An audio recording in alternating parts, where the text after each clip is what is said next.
What are the reasons why an organization hires an outside consultant? Well, there are a few, and I think I have a list. So I should see if I could pull up my list. But in general, the one that no one really wants to talk about, which does happen, is that some organizations, some teams have a strategy of hiring consultants so that they have someone to blame. And I learned this from my boss, the first job I had out of college, and I've probably shared this story on the podcast. If not, I'll rehash it, but I'll make it brief. When I first joined, we were doing a large sales and marketing Siebel implementation in the late 90s, as well as building a customer master for all of our customers in using a custom Oracle database. And we had a team of about 18 consultants from Anderson Consulting helping with the build. After 2 years, we got it to a fairly stable place where we were able to maintain it. And to date myself on this, do you know how we did the distribution of our software to our field teams? You're on mute. CDs. Yeah, we press CDs. Nice.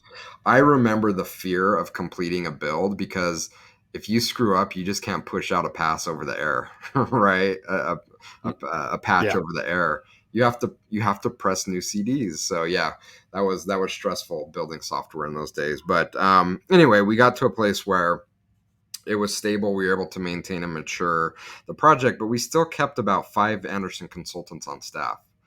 And they really weren't doing a whole lot of work. And I asked my boss, I'm like, what's going on here? He said, oh, they're my insurance policy, because when you guys screw up, and you will screw up, I have someone to blame.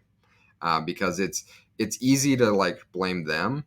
And if we need to have a sacrifice, it's easy to like fire one of the consultants, a lot easier than having to fire you. And I'm like, wow. So that's the story that people don't really like to talk about and probably don't want to hear. And hopefully that practice has diminished a bit, but I'm sure it still happens. So the less bad reasons why people hire consultants, I think, is threefold. First and foremost, they're often hired for bandwidth. So we just don't have enough people. And it's easier to hire a consultant than go hire a full-time employee. And so companies hire consultants for bandwidth. These are typically not viewed as consultants per se, but are often called contractors. They're working at the behest of the client. They come in, they're given a list of tasks, they're managed by the client. So they have bandwidth. So that's number one. Number two is expertise. And this is kind of where we start to fit more into it, in that the company simply doesn't have the expertise that they need to do to solve a problem, deploy a solution, create some kind of output. And that in part is where we play, in that they are hiring experts that they either can't hire, don't have lost. But they're looking to bring in expertise that they simply do not have in-house. That's number two. And then number three, the one that I think is really the most valuable, but often goes untalked about and unrecognized, and that is objectivity.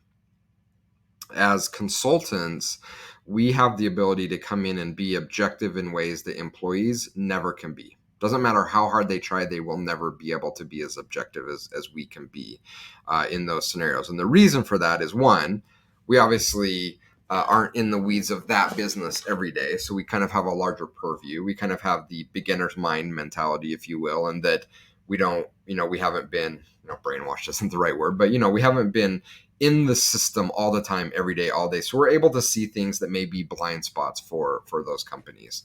But I think the bigger contributing factor is, at least for us, is we don't have to necessarily care about the politics.